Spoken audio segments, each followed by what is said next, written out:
Alright, so in this tutorial, I'm going to show you the best way on how you can get IDM working with YouTube again. So make sure you watch this tutorial till the end to exactly know what to do. So it's very easy and simple. As you can see, I'm already on my web browser. So right over here, you'll have IDM as an extension. You can directly use it on YouTube and anywhere to download.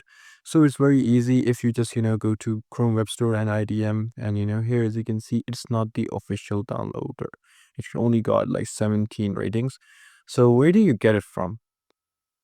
If you go to Internet Download Manager and right here, as you can see, you just need to press on this web link right over here. It says the module, it says 3.3K ratings. So here you can see, just gotta find this link right over here and you need to press on this. It says how to find IDM extension in Google Web Store like this, or you can just download like this, but this is the way.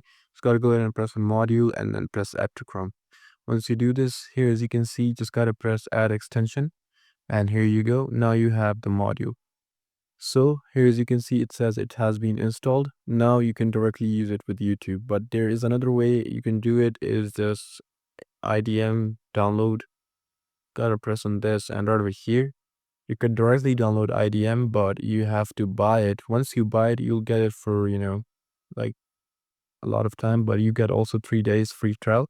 Just, get the 30 days free trial before using it and then get your license. So yeah, now we have IDM right over here and it's already connected with YouTube once you try it. So yeah, this is it. I hope this truthfully helped you out. I'll see you soon in the next one.